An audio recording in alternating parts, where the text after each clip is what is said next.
Hello and welcome everybody, and thank you for joining us for our third in a series of 6 winemaker panel discussions hosted by the Consorcio Franciacorta this month of June as part of our first digital Franciacorta Festival.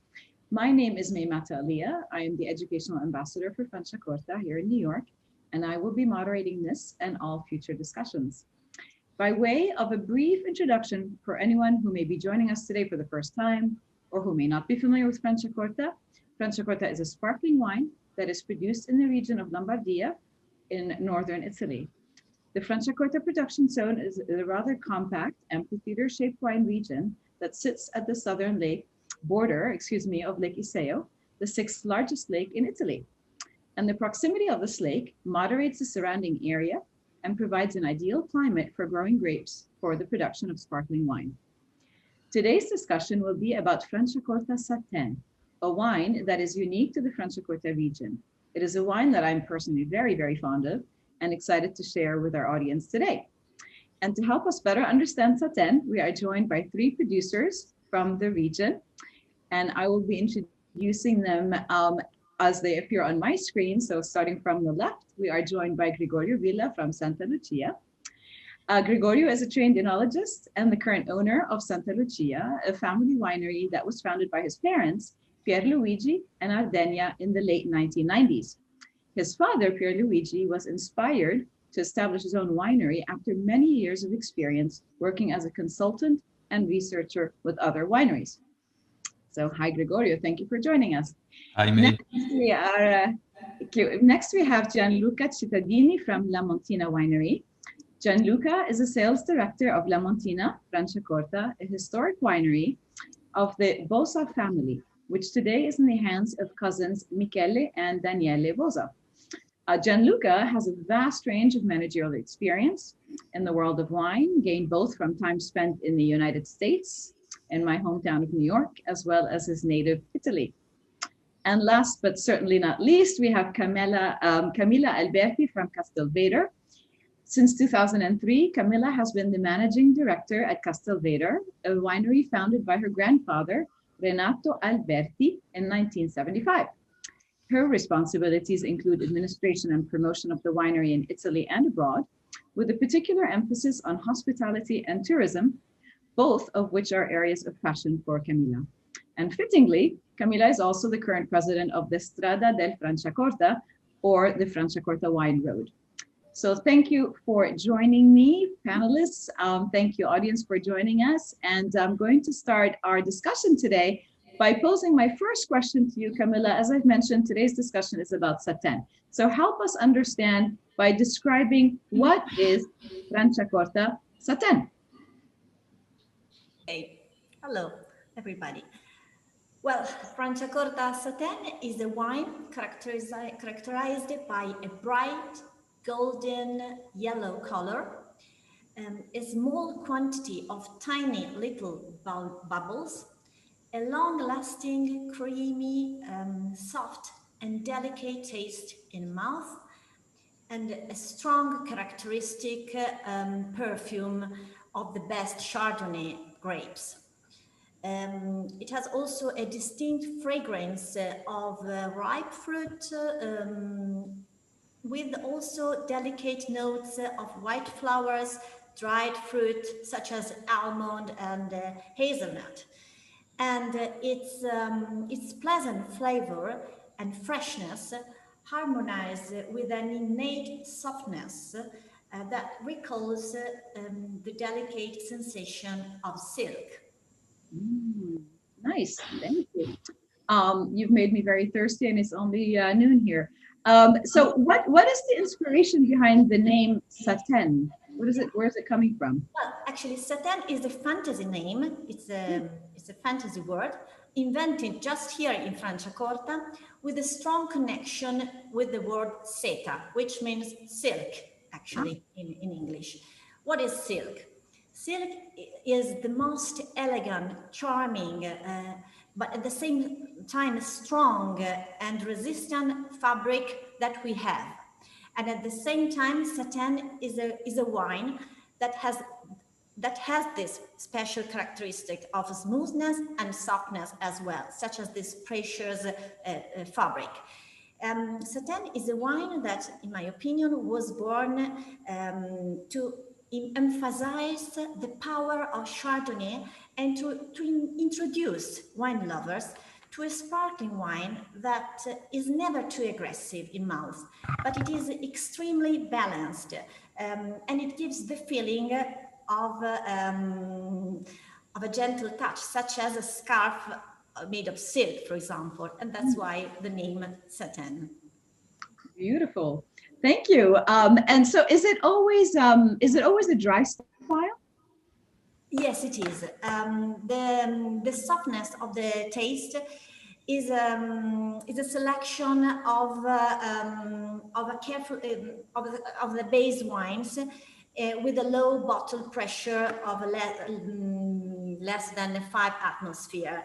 That's why we have this smoothness, but it must be a dry wine. So it is not a matter of sugar. We are not allowed to add more sugar than in a normal brut in the Satèn, because the smoothness is given by this tiny quantity of bubbles and of the low pressure. So that is maximum 12 grams of sugar per liter in the liqueur d'expédition at the dégorgement. So it is absolutely a dry wine. Okay, great. Lovely. So I love the connection between the name Satèn, which definitely, to me, now that you're talking about silk and satin, really correlates to the texture of the wine. Really nice. All right, so thank you, Camilla. My next questions are for you, Gianluca. When did Satèn become a legal category in Franciacorta? Has it always been produced there, or when did it become a term? Yeah, so actually, Satèn is a category, a typology of Franciacorta since the beginning of the DOCG. The Franciacorta DOCG in general has been recognized in 1995, and I like to underline that Franciacorta as a DOCG was the first one sparkling wine recognized as DOCG level in Italy. And that's important to remind. We are using Satèn since the beginning of the rules of all the area, the production area. But we were also making a Satèn style before that, even if we were not allowed, we were not using this name because we were using the general name for this style, the French name, which is Cremant. But after a little bit of dispute between the European Union and the Franciacorta production, the Italian production of Cremant, and it has been forbidden for us to use the name Cremant. And so Franciacorta, as Camilla was saying, decided to study, to find a new fantasy, but not just a fantasy name, a real brand for a style of wine. And we decided to go for this beautiful name, Satèn, which is recalling the French name, which is again Satèn, and also the English name, which is again satin for the silk fabric, say that. So. Gotcha. Okay, super interesting. So Camilla mentioned that the wine will always be a little bit lower pressure. That will always be brut. What grape varieties are permitted in the production of Satèn?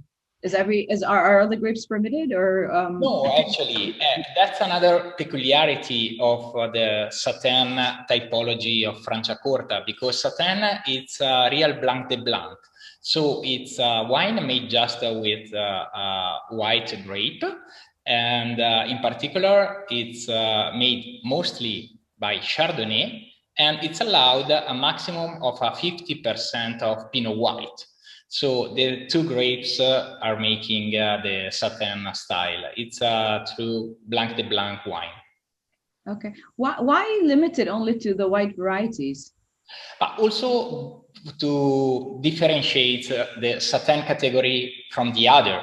Another important grape in Franciacorta, it's used for all the typology of Franciacorta, it's Pinot Noir. So to have just a Blanc de Blanc wine, we decided to go just for the two varietals that we are using that are coming from white berries. So Chardonnay and Pinot White. Makes sense. Okay, so that's another distinguishing characteristic is the lower pressure, the brut, and also that it's always a Blanc de Blanc. Yeah. Great.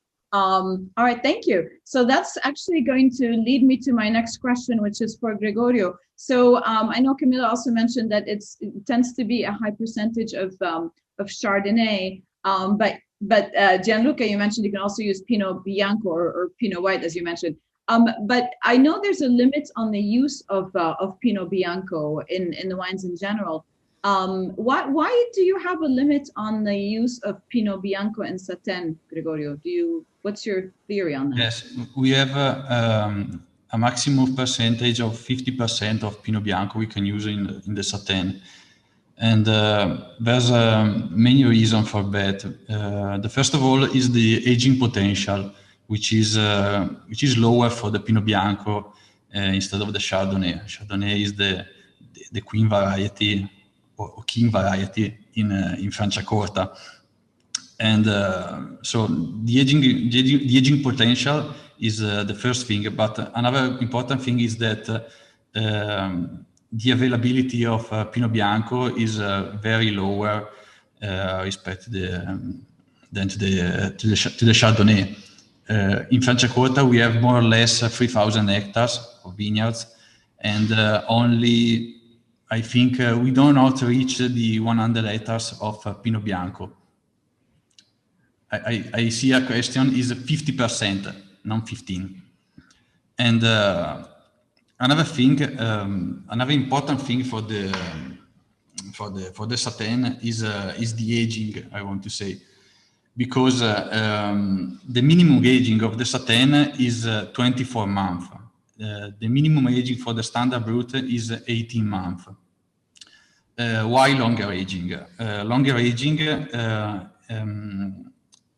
permits to have the bubble more creamier, more softer, and the wine gets more smooth. Why that? It's a chemical thing that happens not only for the Chardonnay but for the Franciacorta in general. When the aging is longer, we have the bubble which is thinner, because when the lees dies after the second fermentation, it starts to melt, and the melting the cell walls start to melt. And giving to the wine many compounds, and one of them is monoproteins. Monoproteins is like a tensioactive, like soap more or less, and that make a bubble thinner, smaller, and the wine creamier. Okay. That's actually really interesting. So so the aging requirement for Satèn is, you mentioned 24 months, which is longer than for the brut category, and that additional aging is also part of what is giving the wine that texture, this sort of silky, creamy texture, because of the chemical experiences that are actually happening inside the bottle. Very interesting. Thank you. So is it common for the wines to be aged in oak at all because we're using a lot of Chardonnay here? Is there oak aging for Satèn in general or not? Yeah, really? We have to consider that I think many wineries use a little percentage of wine aged in oak for the Satèn,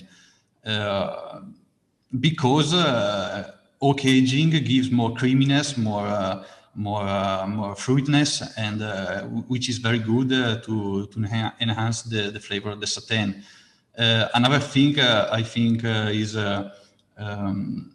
very common for the Satèn is the use of malolactic fermentation for many wineries. Oh, okay. Okay, so again, for the same purpose. So malolactic fermentation which is the conversion. Which permit to have a lower and less impact acidity. Right. Okay. I love it. So the whole goal is really to sort of, again, to create this more gentle texture in the wine, so that could be enhanced through some oak aging, through some malolactic conversion, through the lower pressure in the bottle. Okay, so it really is a very distinct style. So I'm going to go back to you. Thank you, Gregorio. I'm going to go back to you, Camilla, for a question about, as wineries, you're all making, different typologies, dosage zero, which we're going to talk about. We're going to talk about rosé. But when you're looking for your Satèn, what are you looking for in terms of characteristics of the wine? How are you making your selection of what wine is going to be your Satèn?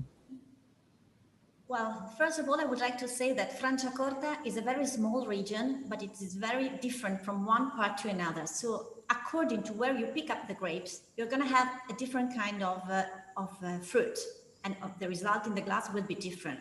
So as a producer, I think there is a technical point of view, but also a philosophical point of view, especially in the Satèn, because we know that we have to use Chardonnay, Pinot Blanc, we have to use a lower pressure, but then every winemaker, especially in Satèn, has his or her own idea about how the Satèn should be. How can I get this smoothness in the glass without adding more sugar, of course?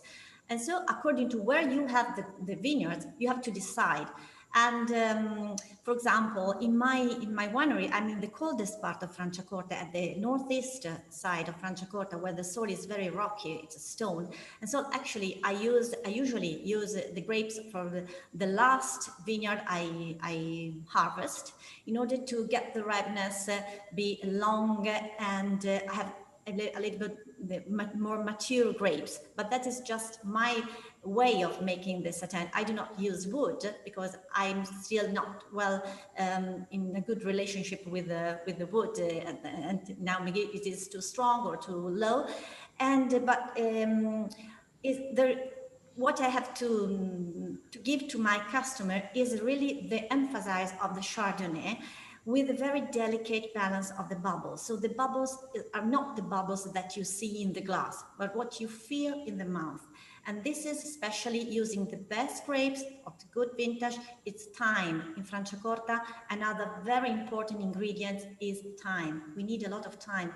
Gregorio said that we have to leave the bottles on the lees for minimum 24 months, but I can assure you that most of us leave the bottles on the lees for more than 3 years. And wow.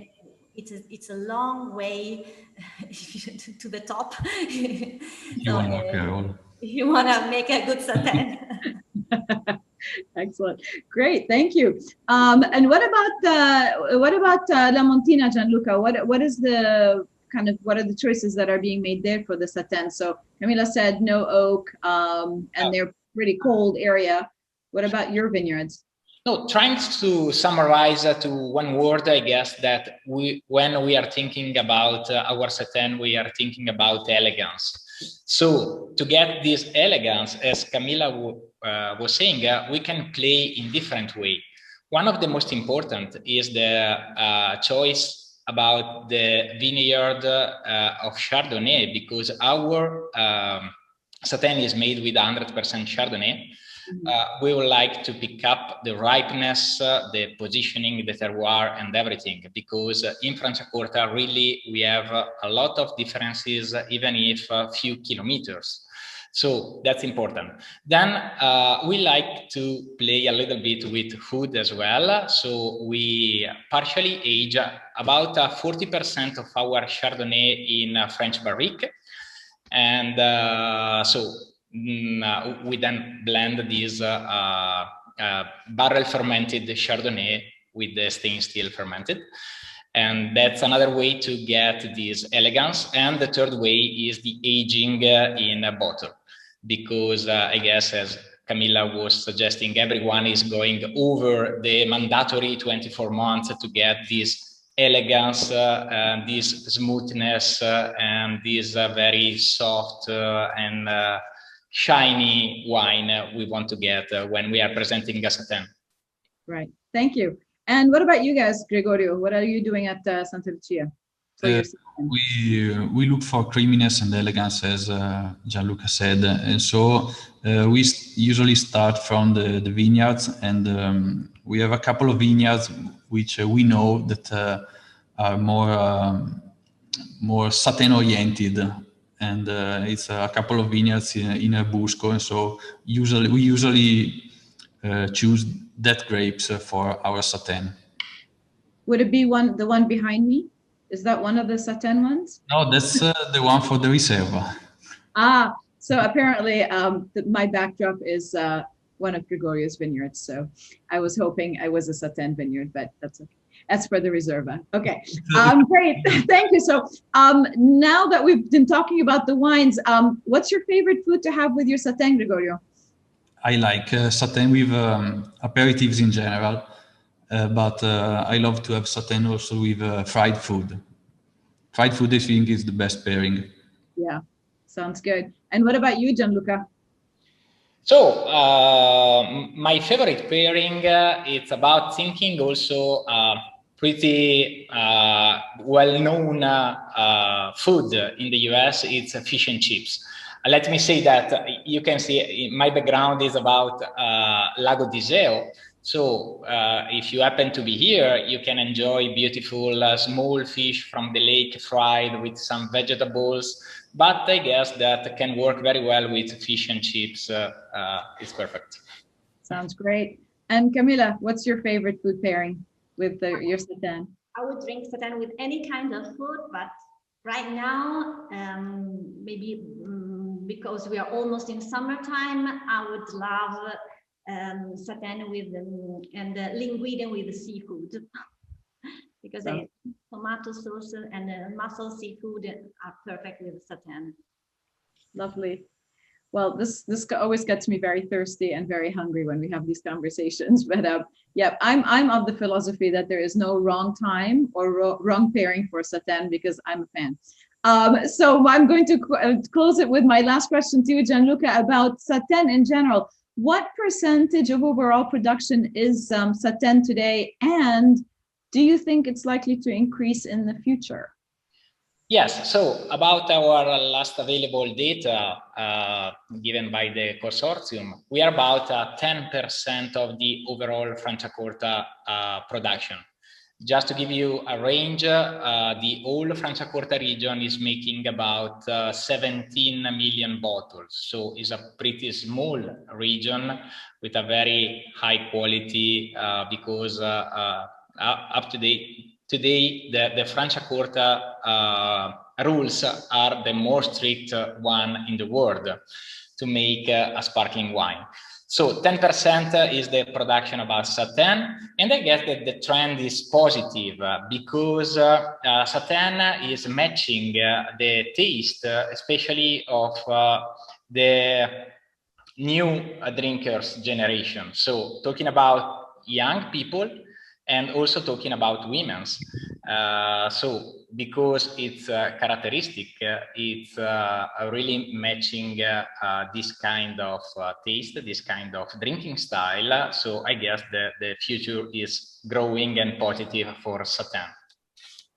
Okay, great, thank you. So I certainly hope so.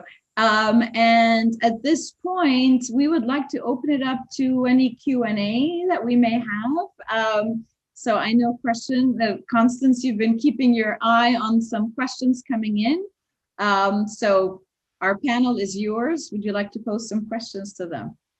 Great. Well, as a follow-up to that, Gianluca, maybe you can tell us how much Satèn is exported to the US and what the range of cost is. So right now, probably Satèn is still a pretty unknown or new typology of Franciacorta for the US market. As I was saying, it's something that is growing too in general and in the US market as well. And the cost, I don't have a perfect idea talking about the shelf cost in the US, but it's one of the, because what we were saying about Satèn, the style of vinification, the time we need to make it, it's a little bit higher compared to a brut Franciacorta. Should be in the range about the $40 to $50 on the shelf. Great. Okay, Camilla, do you think that yerba mate will be allowed in Satèn at some point? Well, yerba mate is, of course, it is a challenge. It is a new vineyards that we are gonna try to use. But in my opinion, maybe it's still too sour. The ripeness is very long in the months. So maybe personally, I would use it for another kind of Franciacorta. I would focus on the Chardonnay to make the Satèn. Also because in my opinion, Satèn is the king or the queen of Chardonnay grapes in Franciacorta. Great. Gregorio, is your father still involved in the winery and with the wines? Yes, every day. No. Obviously, he's very present because the winery started with him. But in the last years, he's getting tired and he's letting more me and my brother do things. Great. And Gianluca, what are some of the biggest challenges you face in promoting Franciacorta abroad? Oh, that's a good question. So going straight to the quality of the product, we shouldn't have any problem.